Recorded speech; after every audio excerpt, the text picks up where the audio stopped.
بسم اللہ الرحمن الرحیم الحمد للہ وحدہ والصلاة والسلام علی من لا نبی بعدہ ولا رسول بعدہ ولا معصوم بعدہ ولا کتاب بعد کتابہ ولا امت بعد امتہ اما بعد اللہم صلی علی محمد عبدک ورسولک وصلی علی المؤمنین والمؤمنات والمسلمین والمسلمات۔ آج کی مجلس میں میں آپ حضرات کو حضرت مفتی محمود رحمۃ اللہ علیہ کی ذہانت اور ان کا حافظہ اس پر گفتگو کرنا چاہتا ہوں۔ میرے مرشد ثالث حضرت شیخ مولانا محمد عبداللہ صاحب رحمۃ اللہ تعالی جو یادگار اسلاف ہیں، انہوں نے مجھے سنایا کہ حضرت مفتی محمود رحمۃ اللہ تعالی بیک وقت قائد سیاست بھی تھے اور دارالافتاء کے مفتی بھی تھے۔ تو حضرت لمبے لمبے سفروں پر، سیاسی سفروں پر تشریف لے جاتے تھے۔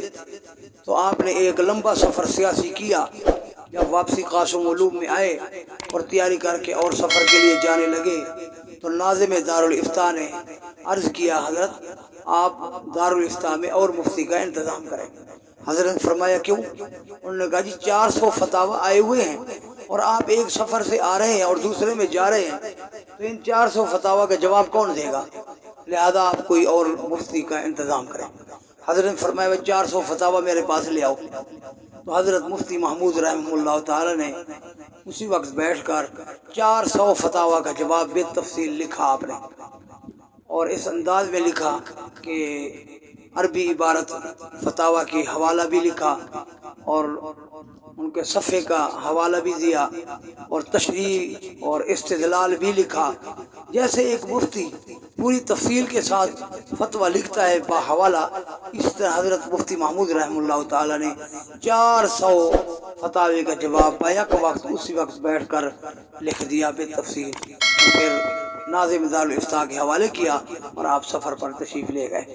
ناظم دارالافتاء نے کہا کہ ہم ان فتاوی کو چیک کرتے ہیں کہ حضرت نے بیٹھ کر اکٹھا 400 فتاوی کا جواب دیا ہے اور بے تفصیل عبارات وغیرہ کے ساتھ دیا ہے، دیکھتے ہیں عبارتیں صحیح ہیں یا کوئی اس میں غلطی ہے۔ تو ناظم دارالافتاء نے بیٹھ کر جب 400 فتاوی بے تفصیل دیکھے، چیک کیے، تو کہیں بھی کوئی زبر زیر کی غلطی بھی نہیں تھی اور صفحے کی غلطی بھی نہیں تھی، عبارت بھی بالکل صحیح تھی، استدلال بھی بالکل صحیح تھا۔ پھر حضرت شیخ مولانا محمد عبداللہ صاحب رحمہ اللہ نے فرمایا کہ حضرت مفتی محمود رحمہ اللہ اتنے ذہین آدمی تھے کہ ان کو فتاوی شامی جو علامہ ابن عابدین رحمہ اللہ کا ہے پورا حفظ تھا۔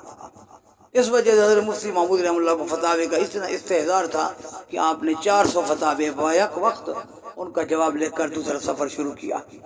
اللہ تعالیٰ سے دعا ہے کہ اللہ تعالیٰ حضرت مفتی محمود رحمہ اللہ کی فیوض و برکات ہمیں بھی عنایت فرمائے، ہمیں بھی اسی طرح حافظہ عنایت فرمائے۔ وآخر دعوانا الحمد للہ رب العالمین۔